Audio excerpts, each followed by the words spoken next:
Laisse-moi te poser une question. Est-ce que tu as déjà pardonné la trahison? Tu sais, dernièrement, j'ai reçu un message d'un abonné et il m'a dit: Michael, est-ce que je devrais pardonner la trahison? J'étais un peu surpris de la question, du coup, je lui envoie un message et je lui dis: Pourquoi est-ce que tu me poses cette question-là? Et je pense qu'il avait les larmes aux yeux et le poing serré parce qu'il m'a tout expliqué. Il m'a expliqué qu'il s'est fait trahir par sa propre copine. Et ce qui est assez marrant, c'est qu'aujourd'hui, dans notre société, on parle souvent de trahison, sans vraiment comprendre le terme de trahison et tous les types de trahison qu'il y a aujourd'hui dans notre société.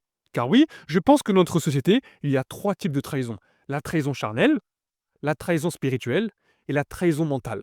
La trahison charnelle, c'est tout simplement le fait de tromper ton partenaire ou ta partenaire dans une relation. Et je pense que ça ne représente que 10% des trahisons dans notre monde. Et ensuite, tu as la trahison spirituelle. Et je pense que cette dernière représente souvent le plus haut taux de trahison dans le monde. Parce que oui, si la trahison spirituelle parle de la trahison avec Dieu, elle parle aussi de la trahison avec toi-même. Tu sais, toutes les actions que tu ne fais pas, toutes les choses que tu ne fais pas, toutes les choses qui détruisent ton personnage. Et ensuite, tu as la trahison mentale. Cette trahison-là représente le reste. C'est les trahisons dans toutes les relations, amicales, professionnelles, amoureuses, familiales, etc., etc. Et souvent, les personnes qui te trahissent dans cette trahison mentale, eh bien, tu verras que eux-mêmes n'ont pas compris qu'ils t'ont trahi. C'est ça qui est hyper intéressant. Et du coup, la question qui va venir naturellement, c'est est-ce que je dois accepter la trahison ou non? Moi, je vais te donner mon avis personnel. Je suis capable de pardonner au niveau du cœur, mais malheureusement, au niveau de la tête et de l'esprit, ça va être très compliqué. Et je pense même, ça reste mon avis personnel, que c'est ultra compliqué d'accepter la trahison. Psychologiquement, je trouve que c'est impossible. Tous les biais cognitifs du cerveau nous démontrent que c'est impossible. On va prendre l'exemple de la trahison charnelle, c'est-à-dire que ton ou ta partenaire t'a trompé. Tu verras que ta jalousie va augmenter, ton effet de contrôle va augmenter, tes peurs et tes doutes vont augmenter. Tu vas te poser des questions H24 et c'est normal, car ton cerveau a des biais cognitifs, renseigne-toi dessus et tu verras que ça te démontrera pourquoi tu réfléchis comme ça. C'est pour ça que je pars de ce principe-là. Je pars du principe que tu peux accepter au niveau du cœur, et ça fait hyper mal, mais au niveau de la tête, au niveau de l'esprit, ça me paraît hyper compliqué. Ceux qui ont vécu des trahisons, n'hésitez pas à en parler en commentaire, on en discutera. Mais remarquez une chose, je pense aussi qu'il faut prendre en maturité.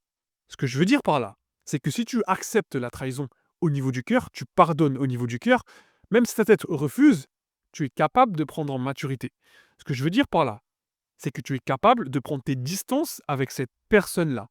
Et aussi, ce qui est intéressant à comprendre, c'est qu'il faut prendre ses responsabilités.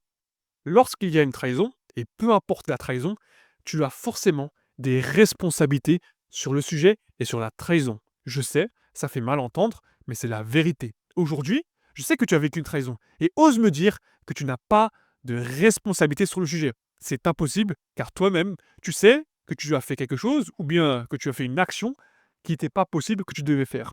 Alors encore une fois, il reste des exceptions. Mais les exceptions confirment la règle.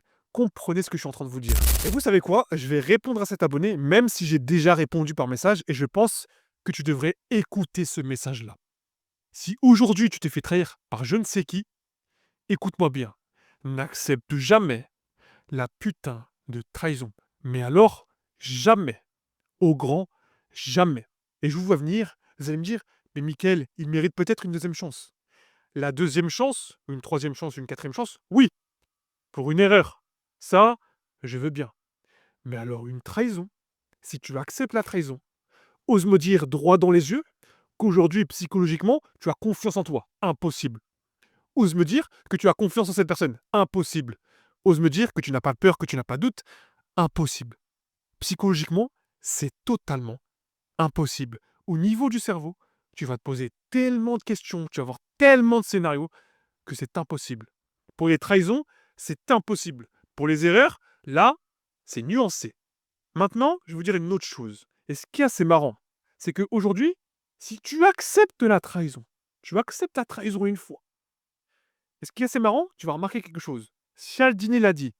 L'engagement et la cohérence de l'être humain, c'est qu'il va être cohérent et engageant avec ce qu'il a fait en premier. C'est-à-dire que si tu acceptes la trahison une fois, cette personne sera capable de te trahir une deuxième fois et tu vas encore accepter cette trahison-là. Jusqu'à quand tu seras capable d'accepter la trahison? C'est pour ça que je dis une chose très simple. Si tu acceptes la trahison une fois, il te trahira une deuxième fois, une troisième fois, une quatrième fois, jusqu'à ce que tu comprennes.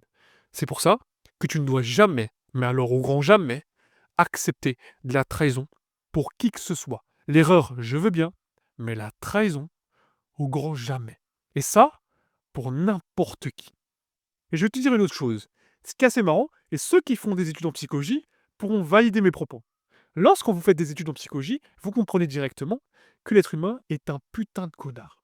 Parce que oui, lisez Lovecraft ou encore Dostoevsky en philosophie russe ou en littérature britannique, ils vous démontreront que l'être humain est une putain de bête. L'être humain, dans sa bestialité, dans sa trahison, dans son erreur, vous verrez qu'il ne fait pas les choses par erreur, entre parenthèses. La trahison n'est jamais faite par erreur, sauf dans des cas exceptionnels. Parce que oui, je l'ai dit en introduction, il y a des personnes qui te trahissent, mais au final, ils ne savent même pas qu'ils t'ont trahi. C'est ça qui est hyper intéressant, parce que oui, il y a toujours cette nuance-là. Encore une fois, je vais nuancer mes propos. La seule trahison, entre parenthèses, que tu seras capable d'accepter, et encore une fois, je mets accepter entre parenthèses, c'est la trahison lorsque tu sais que la personne qui t'a trahi est ancrée dans son propre biais de confirmation. Qu'est-ce que le biais de confirmation? C'est le fait d'être ancré dans sa propre croyance, dans sa propre réalité. Tu sais, la chambre d'écho. Ce que tu vois, ce que tu regardes et ce que tu écoutes deviennent ta réalité. C'est pour ça que la majorité des parents disent des choses à leurs enfants, trahissent leurs enfants, entre parenthèses, parce qu'ils ont une vision totalement différente de la jeunesse, des choses qui se passent, parce qu'ils regardent trop la télé, ils regardent trop de choses, alors qu'en réalité, leur enfant voit les choses d'une façon totalement différente. C'est pour ça que je dis que c'est peut-être la seule trahison que je serai capable d'accepter. Et encore une fois, comprenez que ça reste uniquement mon avis personnel. Énormément de personnes auront un avis totalement différent, et c'est normal. Et tu pensais que j'allais pas en parler? De la trahison spirituelle, et je te parle même pas de la trahison avec Dieu, mais de la trahison avec toi-même. Aujourd'hui, tu te poses la question, est-ce que je dois pardonner la trahison de quelqu'un d'autre? Alors que toi-même, tu te trahis tous les jours. Tu ne fais pas l'action, tu ne fais strictement rien pour changer. C'est ça qui est hyper intéressant. Tu te poses la question, est-ce que je dois pardonner la trahison de quelqu'un d'autre? Alors qu'au final, tu te trahis toi-même. Si tu es capable de pardonner à quelqu'un d'autre, pourquoi tu n'es pas capable de changer tout ça, de changer ta façon de voir, de changer tout ça? Les trahisons que la majorité des gens se font, c'est uniquement eux qui se trahissent eux-mêmes. Parce que eux-mêmes n'ont pas leurs propres valeurs, n'ont pas leurs propres normes. Ils ne savent même pas ce qu'ils veulent. Ils ne savent même pas comment se placer. Ils veulent juste pardonner parce qu'ils veulent ce sentiment éphémère, soit d'amour, soit de dopamine, soit de relaxation. Mais en réalité, tu connais déjà la réponse. Si tu es capable de pardonner à quelqu'un d'autre, sois capable de changer tes propres actions.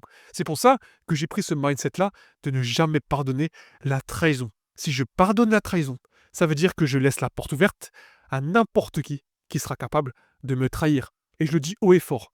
La majorité des personnes qui sont hyper fortes de notre société sont les personnes qui sont capables de passer outre les trahisons et de totalement lâcher prise et de ne plus jamais, mais alors grand jamais, reprendre contact avec ces personnes-là. Et alors attention, je ne parle pas uniquement de trahison en amour, en relation, mais absolument dans tous les domaines.